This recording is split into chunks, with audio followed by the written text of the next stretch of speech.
Hey, everybody. Welcome to Spiritual Business Spotlight's interview series. Today, I am interviewing a really cool body positivity coach, Bridget Zyka. Hi, Bridget. Welcome to the show. Hi, thanks for having me. How are you today? I'm doing really well. Thanks. How are you? Yeah, good. Like the weather's kind of changed a little bit here, but otherwise it's doing pretty good. Yeah, it's so windy here. So I know what you mean. So, yeah. So you are a body positivity coach. What does that mean? But to me, the body positivity, it's all about embracing who we are as women and kind of standing up into our power and owning who we are, owning our gifts and the body that we have. It's basically self-acceptance as well. It's not kind of wishing for the body we had when we were younger or the body we're going to have in the future. It's kind of dealing with what we have now. Might not be perfect, but we're here and we make decisions every day for the best of the body that we have. You know, how we feed ourselves, how we take care of ourselves, how we present ourselves to the world. My main mission is to help female entrepreneurs as well that are in the business. They're doing everything for the business, they're doing everything for their friends, their family, but they forget to take care of themselves and they end up being burned out and overwhelmed and not having any joy in their business anymore. So that's where I step in to kind of help them take a step back and realize that they have all these amazing talents and gifts. And there's a way that you can balance your life to be happy and confident, and that'll transfer into your business as well. Because then once you're happy with your body, it'll transfer into other aspects of your family life and of your career wise as well. Right. So it's kind of like the premise: start with yourself internally, and then it spreads into other areas of your life. I think once you kind of make peace with who you are internally, I mean, stop focusing on external things, then everything kind of comes into place. Like we find joy in little everyday things, then it starts to kind of filter through the rest of our life then as well. Because once we start making time for ourselves and practicing self-care, which I'm a big advocate of, niching out time for yourself during the day, even if it's only 20 minutes extra, you get up earlier, have a little morning routine. I think that's what makes a big difference to my life personally as well, and claiming back time for myself. And then I'm able to focus on my business and giving back to people and presenting myself in a better way once I've got that time for myself. Because with modern society, the way it is, we're up first thing in the morning, we're checking our phone, notifications. Before you know it, an hour's gone by and you haven't done anything productive yet. And you're probably still in your pajamas and feeling bad because you haven't had time to do something. So. Right, exactly. And I mean, you really make an important point, because especially for the modern entrepreneur or the momtrepreneur, in that area, it is really, you kind of hit the ground running every day. Yeah. And then, so it's really hard.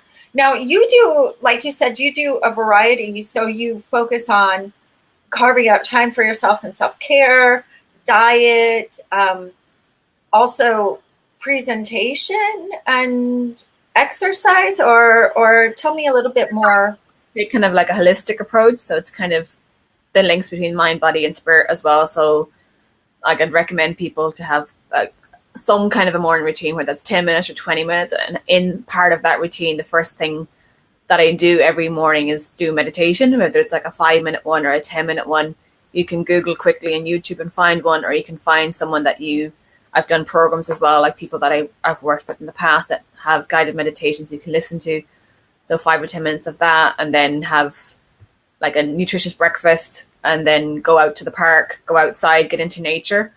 That's my routine, and it kind of sets me off for the day, because if I'm feeling low about something, I just kind of go off and recharge in nature. Like with our modern devices, we recharge them, but we forget about ourselves. And it's basically the classic: you can't fill from an empty cup, because you're giving yourself so much to everything and your energy starts to go off.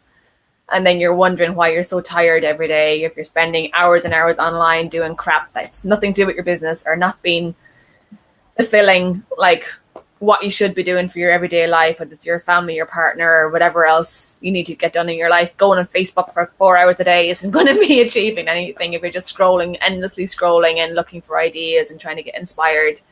But as business women, we're constantly looking to be inspired and getting content and making posts and putting ourselves out there into other people's groups and things like that. But if we go out into nature and start doing things that bring us joy, whether it's, if you're a creative person, if you like coloring or like flower arranging. I have roses that I'm looking at just beside me. I have different things that inspire me without kind of reaching out to other places for it. If you stop and take the time, you'll have all the inspiration within you.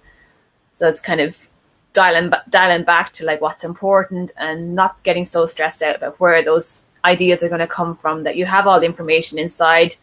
You just need to slow down and take time to appreciate what's happening, and you'll be able to come up with these amazing ideas in time if you just give yourself the time to express and then time to adjust to what's going on and take regular breaks and take holidays where you switch off all your devices. Even for most Sundays I have switch off Sundays, so every device in the house gets turned off and no notifications, like airplane mode and everything. So I have no communications on Sundays. If anyone wants me, they'll get me eventually, or they'll get me Monday morning, but you have to have that time for yourself. And even if you're single as well, just the time for yourself just to just be is my motto as well, to just be and enjoy the moment and to be present. And it's kind of living mindfully as well, like being aware of your surroundings and the food you eat and the people that you come into contact with on a regular basis as well. Yeah. Well, you touched on two really important things. I think that, number one, the social media is such a new thing. Only in the past 5-10 years has it exploded to the point where we are really like kind of almost, and I hate to use this, but like the Matrix, where we're just kind of mindlessly scrolling, always turned on, always tuned in. And like you said, Sundays, holidays, vacations, family trips, in the hospital, we're on social media, As I was in the hospital last week, I've got a family member in and out of hospital a bit, but yeah, even in there, people have their devices and like laptops, iPads, everything going, and like nothing's sacred anymore. Like you go to the bathroom, you probably bring your phone with you, like you're on your phone, you're multitasking. And it's all this multitasking behavior that has people the way they are today. Like everybody's dependent on social media. If you don't check in within 5 or 10 minutes, then people will be like email, text, phone call. They'll go old school and write you a letter if they really wanted to get hold of you. But it's just the crazy permutations that people have no time, like no patience anymore. They need an answer right now. And if you haven't got back to them by the end of the day, you'll probably have 3 or 4 angry messages from them saying, why haven't you got back to them? But people don't have respect for people's time anymore either. And that's the other part of me claiming back time for myself and for clients as well, making it part of your day, like having that time, either if it's in the morning, if you're a morning person, or even in the nighttime. Like your nighttime routine is just as important as your morning routine, because if you can't sleep, you can't function. So that's the other thing. We're on our devices till 11 o'clock at night, and then we can't turn off and sleep. Like a computer, we think we turn off, we'll go to sleep, and your brain's wired you up till 2 o'clock in the morning, still processing ideas you've had during the day. So it's like a catch-22. We need social media for our business, but you need to live as well and enjoy like living. When we don't live on social media, like nobody lives for you. You're here and you're living your life. You're not living it through the eyes of someone else on Instagram. You're portraying like I've got the classic everything. I've got this Instagram lifestyle and everything's perfect all the time, which nobody shows the behind the scenes where you're falling apart and crying because you can't get yourself out of bed to go and try and make some money to pay the bills, or to try and get that new job or new client that you want to land, or all the stresses that goes behind everything. We only showcase our highlights reel. We show to the world through our social media. We don't showcase the extra stuff that's going on, which is the other part that I deal with a lot as well, with the mental health and anxiety that kind of comes up from all these pressures we're putting on ourselves. And we're always plugged into our phones or on our laptops as well. And that kind of plays havoc with us as well, because we start to do the comparison. Imposter syndrome appears as well. And we have the I'm not good enough things that pop up. So it's a whole host of new kind of social media diseases, like the rushing women syndrome, things that never happened 100 years ago. People never had these symptoms that are happening now because people are always exposed to social media, exposed. We have like magazines, TV, all of that usual media as well that makes you feel bad about yourself. But now we have the added pressures to present the perfect lifestyle, and everything's always perfect, and we're the ideal weight, we're the ideal height, we have the best clothes. It's just about impressions for other people that they don't know you personally. You've got a couple of thousand people on your Instagram. Who cares? They don't know you personally. They don't pay your bills. They don't like contribute to your lifestyle. So you're just trying to impress these people that don't know you, and they don't know the real you because you're hiding behind a facade of things to make yourself feel better, I think. Right. Well, there are some personalities that I follow and I've worked with before who were totally like letting it, they were just people. And I love that about them because, for example, I don't know if you know her, but Leonie Dawson, she did some of her videos with a baby on her hip, her hair not done, in her backyard. And it's just like so refreshing sometimes to see a complete person and not just the best frames out of that person's life. Yeah, because I know people have this whole thing about, you should be perfectly branded and have these perfect Instagrammable images and like have a personal photographer. Like I don't do any of that either with my social media stuff. I have some videos where I've done them in the park. I'm sitting against a tree. I was like, wherever I am, I'm kind of just taking pictures of what inspires around me, and I'm kind of working with what I have. I'm not, it's the imperfect action. So you're still like doing something towards building that dream life, but you're not going to be, when I have this, this, and this, and I tick off all the boxes that you have the perfect business that you can present to the world, that, then I can go and be famous, and then I can have a client, and then. But we keep pushing these things to be perfectionists. And if you don't start, then you'll never know. You can wait 20 years and you're still not perfect. And it's still like, by then it's too late because you haven't followed your dreams. And it's the part about taking that first step to get to somewhere. Like I've been doing my journey with my new business about 6 months or so. So it's totally evolved from what it was in the beginning. And it hasn't always been perfect. The sound quality of some of my videos have been awful. Like there's been wind and different things. And I mightn't have been wearing the best thing or being in the best place, but I was still presenting myself and making connections with people and getting my message across and getting people into my circle and forming connections with people and going out networking to different groups and things, like in real life groups and things as well, to get myself out there. But it's a constant thing every day of kind of push yourself to do something for yourself and being real and being authentic as well, because I can't lie to anybody. I'm just like, this is me. I'm on my couch. I've got like a 1-bedroom apartment, but I've got a 1 white wall. So, it's just kind of making the most of my environment where I am and dealing with it really. So. Oh yeah. And that's true. I mean,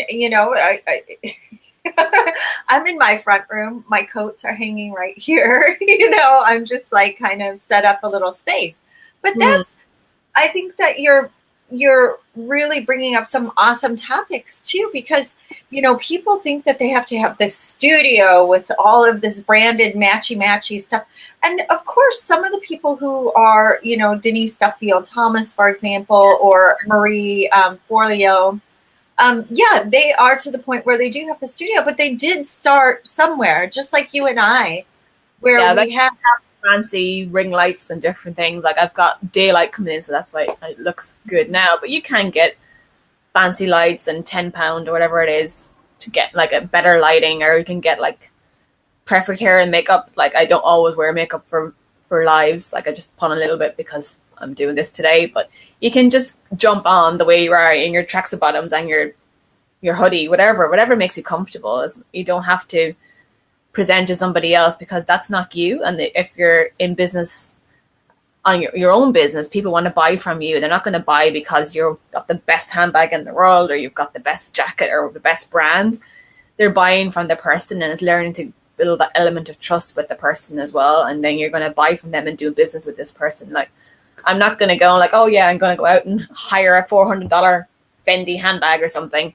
I've got my North Face backpack and I've got like my nice handbag for when I go to events, but I only have a few things that are probably branded, but everything else is like, I couldn't really care less where I get my clothes from. Like when I was younger, I probably did, but now it's just because I kind of accept who I am and I don't need these things to kind of fill the void.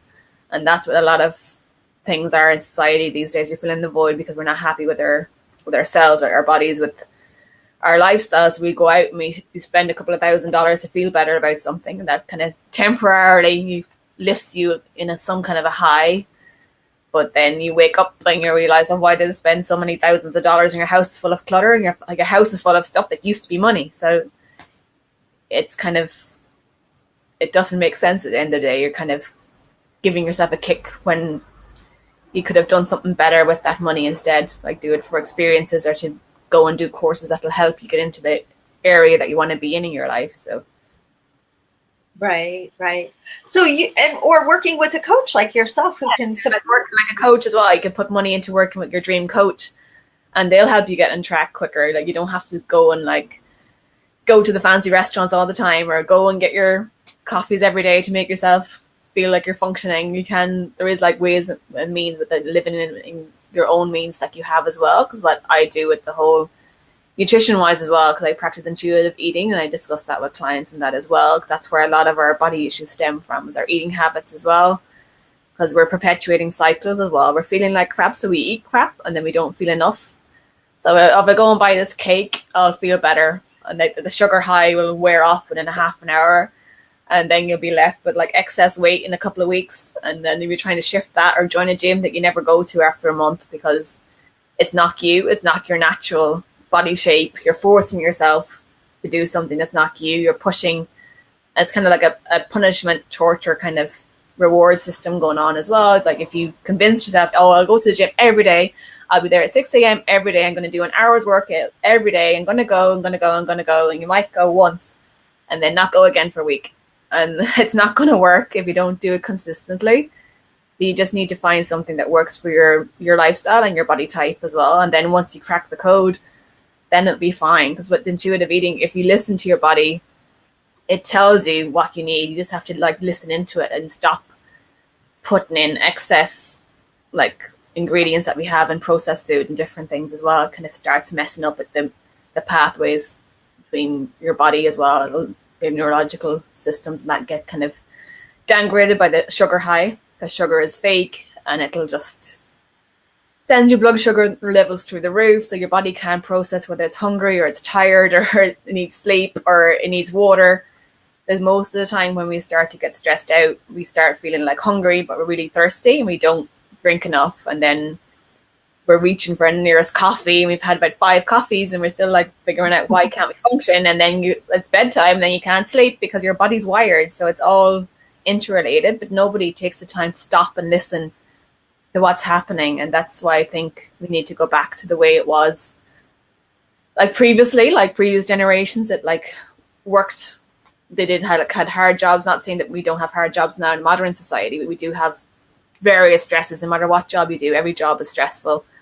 And we're all just trying to make a living at the end of the day. But if we start dialing it back and making things simpler for ourselves, like we can do meal prep, we can do things, just keep it basic, like just lots of vegetables, lots to get your proteins in, different things that way. But if you're looking at figuring out how nutrition works and figuring out what works for your body type and not filling it with excess sugar and other alternative ingredients that get put into our food, like supplements and things that are put in there that it's not needed.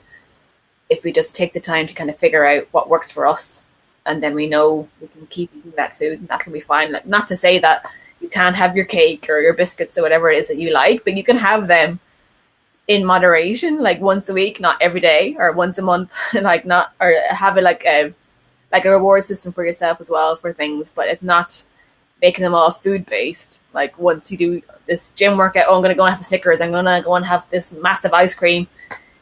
It has to be breaking the cycle within your mindset as well. So that's why I do a lot of mindset work with clients as well, as like getting to the root of why you have these problems with food and your body, and realizing the triggers for those as well, and being able to deal with them in a calm and positive way as well. Not thinking like beating yourself up about why you're not a size 6 or whatever size it is that you think you should be, because nobody should really be really, really small, or no one should be really, really big either. They're just like trying to find a happy balance in between that will suit you and your lifestyle, and being able to maintain that, rather than calling me up in tears going, I didn't go to the gym this week, I was meant to go 3 or 4 times, I've only been once. And it's just learning to be easier on ourselves because we're kinder to our friends and our family members than we are to ourselves, because the inner dialogue is the worst thing. It's like the devil and someone else made a baby and they're just like in your head all the time telling you all the bad stuff.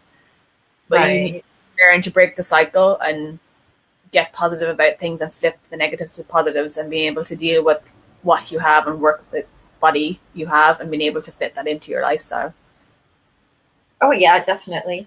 And you know, I think people don't really understand how much their nutrition and their habits filters in even to the work that they do, because that energy that they're, you know, kind of feeding themselves with, not only from the energy that they're getting from their food, but also from their environments and the things that they're consuming on a variety of different levels. So you can consume media, you can consume food, you can consume, you know, ideas and things like that. And so these things are feeding, quote unquote, everything that you're doing as a business person as well. So yes, about your relationships and the people you hang out with, and like you're some of the top 5 people you hang out with. So if you're hanging around negative people that aren't supporting you, then you're going to feel like that, and that will transfer into your business as well. And like I say, about consuming media and content, we consume so much with our eyes, and that kind of affects what you're going to eat as well. So if you're reading something that doesn't make you feel good about yourself, you're going to go and grab a coffee or grab something sugary, whatever it is that's to hand. But it's like figuring out the cycles and why we do things the way we do them, and just trying to keep like what we take in as being positive light, and like following people who are positive. If you see people, social media or any other, even in your friendship circle, that are negatively influencing, then just cut them out. Because if you see this person pops up in your timeline and they give you a bad feeling or they make you feel bad about yourself, then just block them and move on, because they're not going to care really anyway. If they might go to message you once a year and then realize you're not friends anymore, like who cares if you're not in contact with that person?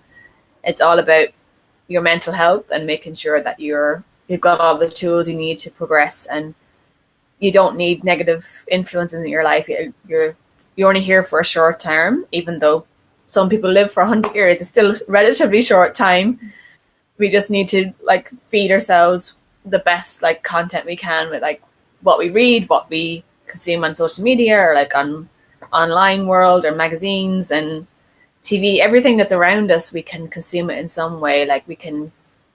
We absorb like our environments as well is really important as well. If we don't have a stable environment or a nice tidy home as well, that'll contribute to things as well, making mistakes in your work as well. If there's too much clutter around you, you can't think clearly, you can't find your pens or your notebook that you need to write down these awesome ideas. It's the thing about keeping everything in a space and being able to find it within 5 minutes. If you can't find something, it takes 20 minutes to throw everything out of the way, then it's not very good for you, really. Right. And so I totally agree with that. And some of the things that I've read in the past are actually, you know, dealing with that clutter in your home or in your environment is really actually good for your business and can help you like clear some financial things as well. What do you think about that? Yeah, I think it definitely makes a difference, because there is the links between the clutter and tidy mind, like tidy mind, tidy house, and you can find and access stuff a lot easier in your mind. When you're looking for ideas about how to grow your business and how to build and how to do different things. But when you're decluttering your house, you can probably find a couple of $100 worth of stuff you can sell and get rid of it, and that could bring business in for you. Or you don't have to worry about finding that client that day. Just sell a bunch of stuff that you don't use, because everybody has a box in their house of stuff that's been discarded.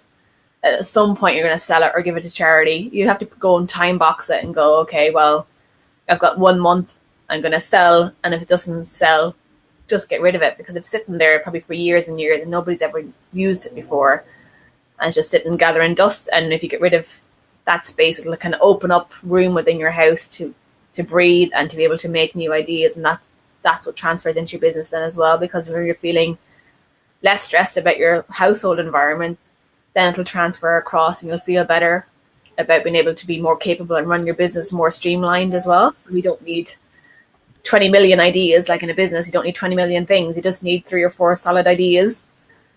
and things that you can make income out of. It's the same with the house as well. We don't need 20 million tops and skirts and dresses to wear.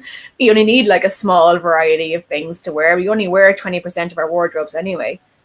So my advice is to regularly go through wardrobes as well, because I was a personal stylist in the past as well. So I regularly go through and declutter like every 6 months at least, and bin it or charity shop.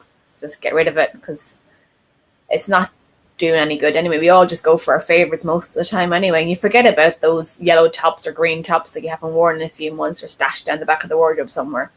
It's not, unless you're waking up in the middle of the night panicking about where you left such and such a top, you're not going to remember half the things you own anyway. It's just stashed out of the way. So right, that's really true. It's, I mean, for me even, and I'm pretty minimalist about my clothes, but yeah, there are those things that I buy from time to time that just kind of sit there and I don't wear them, or, yeah. So that's a good point as well.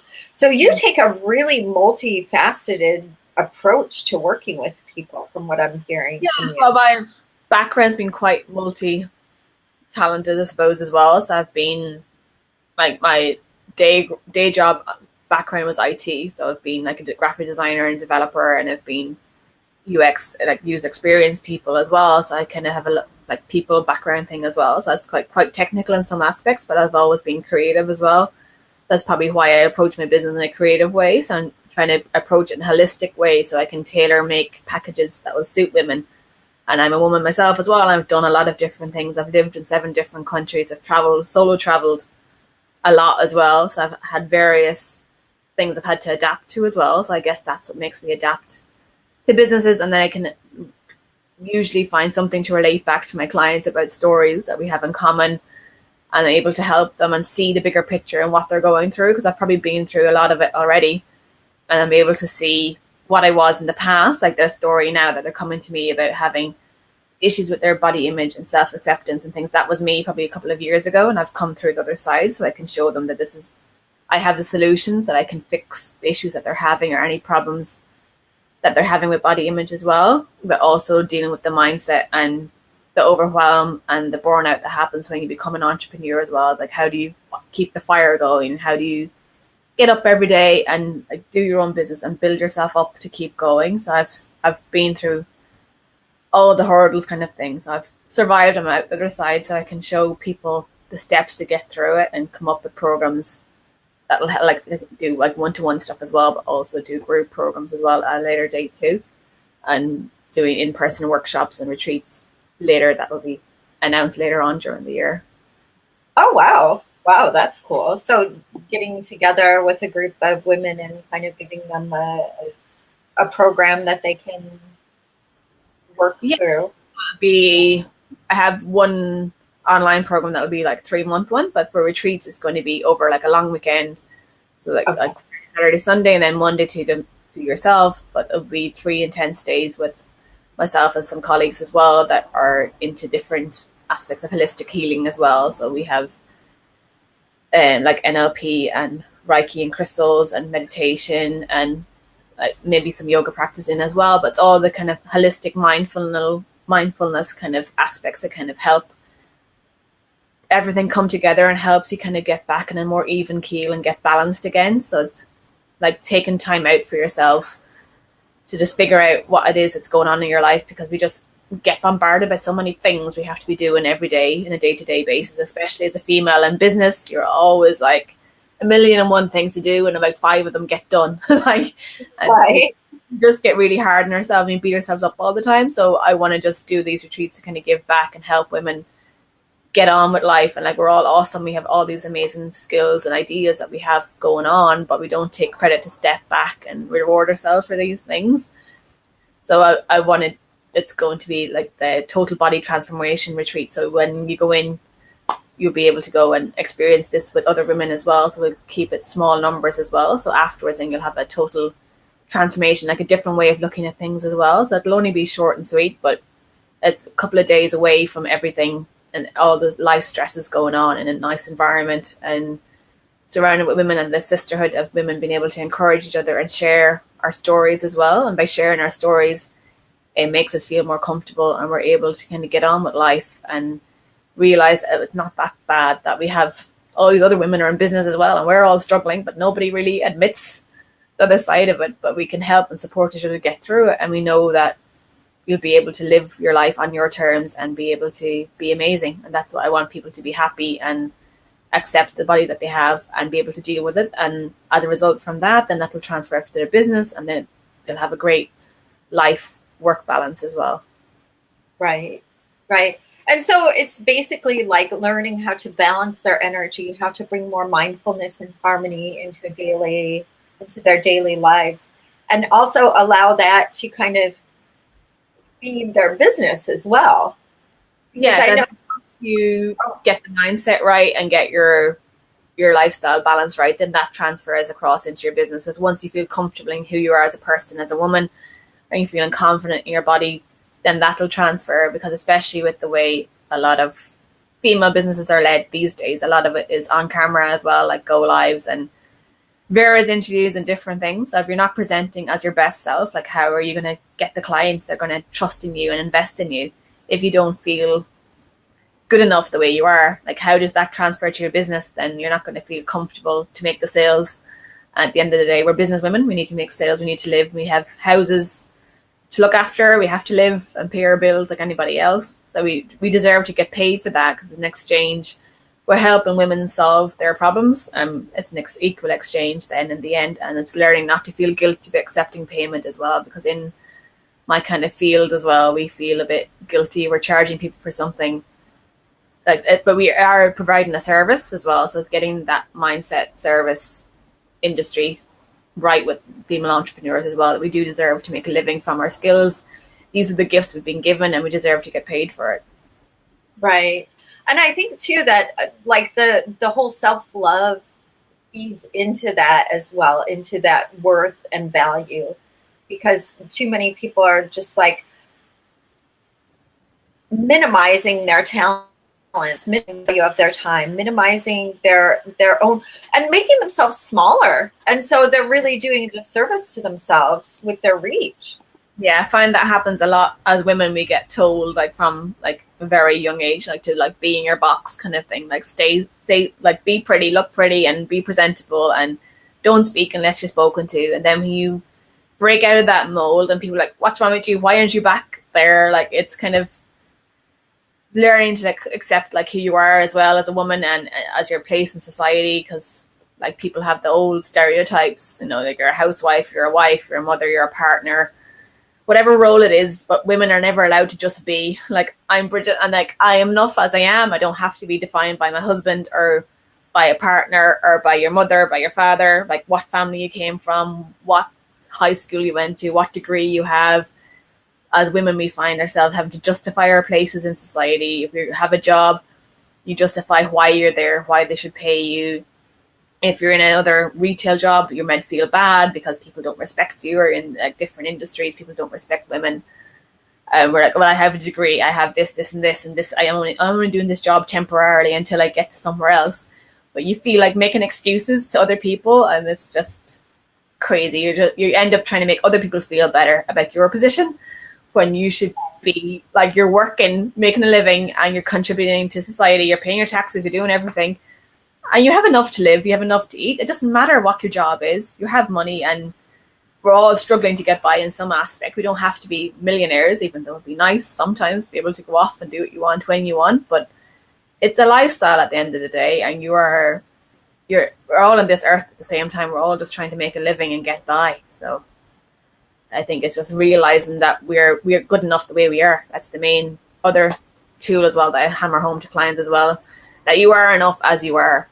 You don't have to go and do all these things, do all these millions of courses to make yourself feel better, or go and get like the highest level of education you can.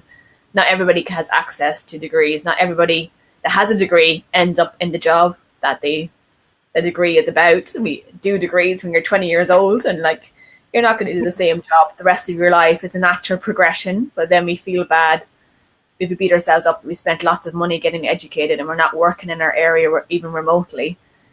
Right. It's just the way it's been ingrained into us in society that you go to school and you do your degree, you get a job, and then you get a car, you get married, you get a house, you get this, all these timelines of things. And if you don't hit these timelines and milestones, people just try to make you feel bad for not hitting those. But what happens with people, they project their shortcomings onto you as well. So you're observing other people's energy as well. So it's learning to kind of focus back and realize what's your own energy and what other people's stuff is, and just backing off. And I mean, like, you're not ready to accept that anymore. You just like let things that don't no longer serve you just fall to the wayside. It's like when you're emerging to be the woman you are, you lose your friends, you lose lots of connections, you realize who your true people are that stick around and like support you and follow you on your mission that you're going through, because it can be quite lonely business being a woman in a business as well. And no matter, even if you're working as an employee, it's still like can be hard as well. You're trying to go up the ladder to get successful, to be in an area you want to be in. And it's every job, work, career, business has its challenges. We just don't acknowledge them. And the other thing as well, I think it's important that we celebrate our wins as well, because we're very hard and very driven. Like, okay, I've got this, what's the next thing on my list? So you keep going through the lists of things to achieve, but you like at the very end you'll reach the top of the hill and you'll like look down and be like how far you've come. But we never really do that. We never acknowledge all the effort that went into getting to where we are today. We're like, oh, I wish I had this when I was 20 years old. Like, if you were 20 years old and you had everything you wanted, you wouldn't appreciate it. So it's kind of catch-22 a little bit as well, because we don't appreciate what we always have at that given moment in time either. But it's learning to accept how far we've come and being able to celebrate the little wins along the way, but not feeling guilty as well, because as women we always are meant to feel guilty for wanting to celebrate our achievements. And yeah, just dealing with society and our family is probably the hardest part as well. As a woman as well, our family are probably the most critical of what we do as well. So it's being able to step up and say, I'm worthy of what I'm doing. You have your self-worth and your self-esteem, and taking all that into consideration when we're living our lives as well. Right. Well, and also I think for a lot of us, getting our partners to kind of share the vision, because it's like, oh, you have a nice hobby there, and you're like, no, this is like my job, even though I work from home. This is what I make a living. So, so for many women, it's getting their husbands or their partners on board with what they're doing. Yeah, I find that a lot as well. It's like my friend, when we're having a conversation, he's like, oh, Bridget's new hobby. It's like, it's not my hobby, it's my business. Like, it's like getting people to take you seriously, that this is what you're doing. This is like, you're not, oh, you sit at home working online all day, you're not doing anything. What have you done all day? When your partner comes home, like, well, I've done this and this, I've had. But it still comes back to the justification thing of like, oh, you're trying to make yourself feel good enough that this is enough. This is your passion, doing your passion, and you can make an income from it. People don't relate to the online world. Like, there's a bunch of women all over the world that are doing this. There's millions of us in the world. Everyone can be successful. So there's room for all of us to grow and improve. It's just people, especially older generations, don't understand how you can make a living from your phone or your laptop. But it doesn't take a rocket scientist to do it. Like, anybody can do it. You just need to have a good enough idea and then pursue it and be able to stick through like the dribs and drabs, like the ebb and flow of entrepreneur cycle. Like, you're up and down every couple of days, and just trying to keep things together and keep it ticking over and pursuing our passions. And you're working from home, and we've got the perfect lifestyles of some people on the outside, but it takes a lot of work and getting our plans right in the background so we can be able to go and do these things. So the main reason we want to work for ourselves, we want to be flexible, we want to be able to go away if we need to go away. We have family to go to appointments, and if it's sunny, we can just go out to the park and you can just drop stuff and go, and you can be prepared and take a break from your business, and your business won't suffer. That's the other end, as well as like the freedom lifestyle as well that we all want to build as well, that we're not trained to go into an office we don't want to be in, or be surrounded by people that are negatively influence our decisions. You're around people you wouldn't be friends with. You just work with them because we have to. So it's, when we work for ourselves, we get to choose who we want to work with, and we build those relations with people that like inspire and uplift us as well. And we're also building relationships with other women in business while we're doing that as well. And we all uplift each other and help each other out, because I believe in empowerment as well for women as well. It's very important that we help each other and we give back. But in other industries, it's all the fear of like backstabbing and people stealing your ideas and things. But I think it's, as women, we're more open and we help each other out more than we should sometimes. Right, right. Yeah, and it's really good. I mean, there has to be a balance too. It has to be, kind of, because I've known for myself that, you know, cooperation is so much better than competition. I'm working to build each other up. Like, I can't serve everybody. With my stuff, I can't serve them, but I can tell you what, I can build a network of people who I know, and if I can't serve you, I can recommend somebody who can. Yeah, I feel the same way as well, even though I have like various things I can probably do, but I know what my strengths are and I know what my weaknesses are. So I know I have a great friend that does NLP, I have a great friend that's like, qualified in various things. I have lots of nutritionist friends, I have different friends that do awesome things. So I know I can help the stepping stone to the person I can recommend you to work with, because it also comes from the place of integrity as well. I'm not going to lie just for the business, for the sale, and say, oh yeah, I can do that, and you're fobbing someone off, but you're not going to deliver a high level of service to somebody. And I'd rather be honest and upfront in the beginning of the conversation. Go, look, I don't really know about this area, but I can refer you to my good friend who's been doing this for how long, and then it works out the other way as well. That friend refers their clients they know that they can't help to you as well. So it's everybody wins in the end. So it's all the collaboration over competition aspect as well, which I believe in too. We can help each other achieve the same goal at the end of the day. Right, right. Yeah, and that's such a shift though from the old paradigm of like, no, I must keep every client forever as a client of mine, and they can't, because that's kind of, I see a big shift happening in business too, where it is more a collaborative process instead of a competitive process. I've seen it before because I've been in like female industries as well, where it's really like very highly competitive, and there's lots of competition for the jobs and things that are going on. But it's probably the last few years it's changed a lot. So I've noticed from different industries as well that people are a bit more open to helping and a bit more open to making collectives of people that'll help as a collective, that there's enough room for everybody. There's enough room for everyone to succeed, and there'll be enough wealth and income for everybody to be able to make a living, because we all want to be able to live at the end of the day. We don't want like massive amounts of money or anything to get by, but we want like to get by. We want like a little bit on top. We can have the nice holidays and the nice breaks that we're entitled to take. But as women, we're kind of meant to feel guilty if we want to go on holidays all the time. Or it's not like going fancy extravagant holidays. For me, it's just like a day out of the city every once in a while, or go to the park every once in a while. We can book a cheap flight and go somewhere. When we live in Europe, we can go somewhere quite easily. Things are easily accessible for us. But even if like it's not like the high end holidays that you're like affording to go on, those kind of things. It's just making things relatable for yourself and having the time out and flexibility that if you want to go off to the park for the day, you can. You want to go on a day trip somewhere, hop on a train and go. It's being able to do those things and have a flexible lifestyle is the main aspects for me. And that's why I want to work for myself and help other women be able to achieve that like lifestyle balance as well, so they can be happy in themselves, and that'll transfer to their business and their home lives as well.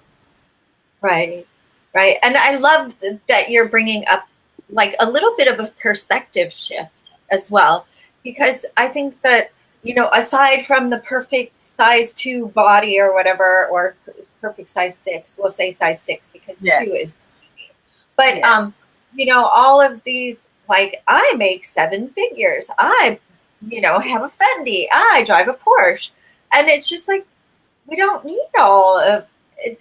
You don't need online space.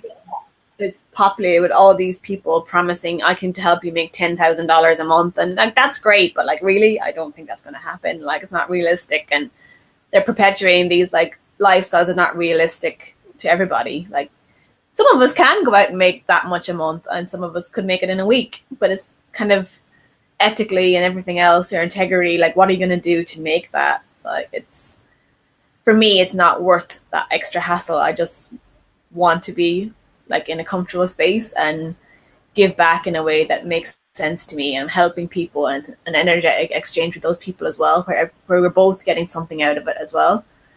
And it's to help live life in your own terms as well. So for me, it's not about making those 10K months, which would be ideal in a dream world, but in reality, we all know we're probably not going to make maybe that close to the 10K months, but these people are perpetuating, telling you, sign up with me and give me $1,000 a week and I'll make you make a 10,000. Like, you're making that for you, but not for me. Like, it's a bit crazy. Right, right. And I think that in some circumstances,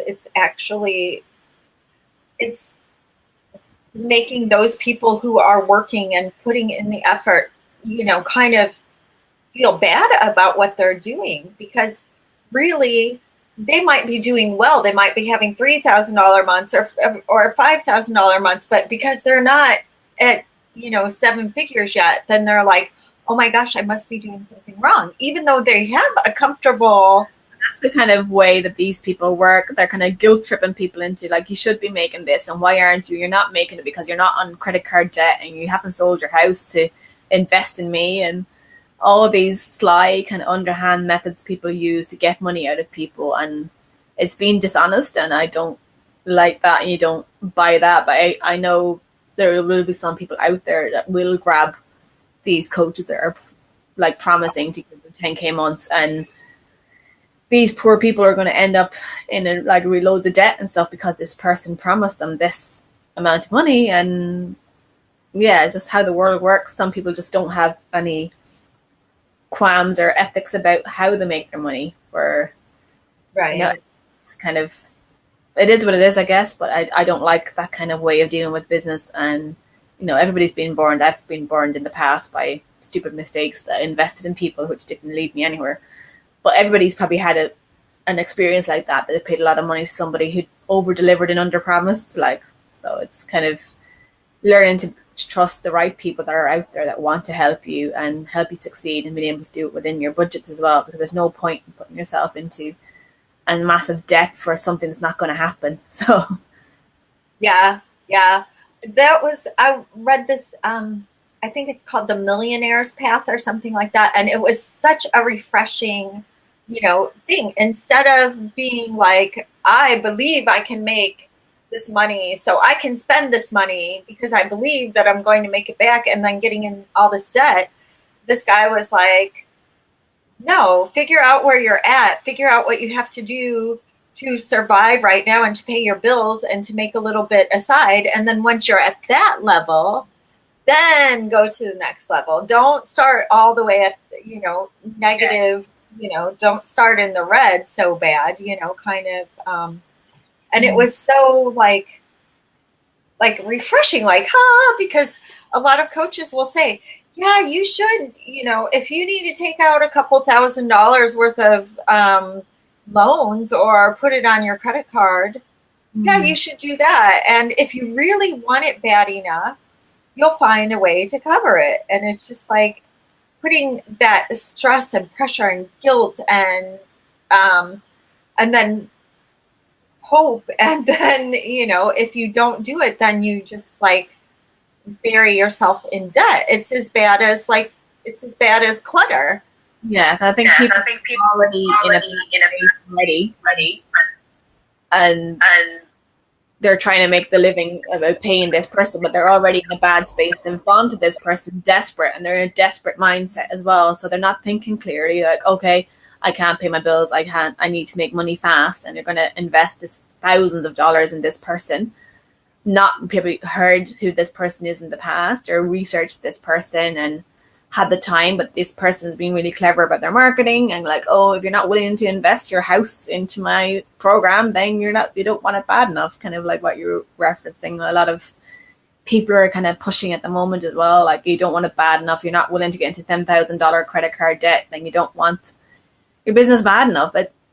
You do want the business, but you're going to get there in time. You're not going to just get there as quickly as this coach is promising you. You'll probably get there in the next year or so. It'll just take time and getting there slowly and doing it in a way that'll suit you and your lifestyle as well, and being able to be supported by people that know what they're doing as well, and being able to guide you along the path to get there, and not like go from 0 to 100 in a week. Like nobody makes a couple of million within a couple of weeks. Like it's unheard of really, unless you've got a massive product that's internationally well known. But it just comes back to people making you feel bad about your situation. So Right. And even those, even like, if, I mean, just to talk about something like Spanx or something like that, Spanx, like the underwear thing, yeah, the woman became like a billionaire or whatever from it, but she still had to develop the product. She still had to do the research and do the marketing, start small and build herself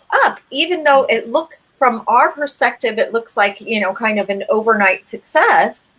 It actually took time, energy, effort, and commitment.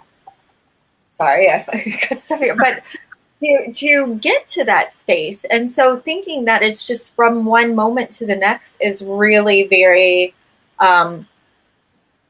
dishonest.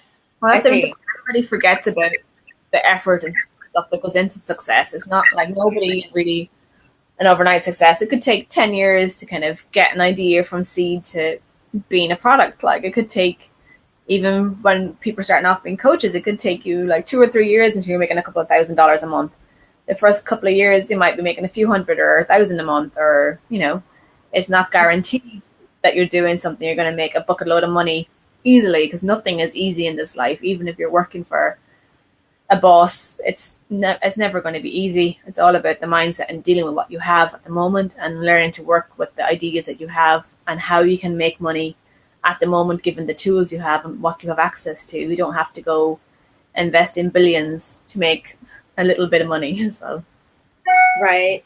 And I like what you said just now, because too, I mean, really, some people don't think that there should be any downs. They think that if they're doing it right, if they're doing it, aligned and with, the proper energy behind it, that it's always going to feel good. And it doesn't always feel good. You have good days. Everybody has doubts like about what they're doing. Even like Richard Branson, people, big people are really famous and have met it in the industries. They have doubts every day. They're like, oh, I'm not sure if this idea is going to work. I'm going to give it a go.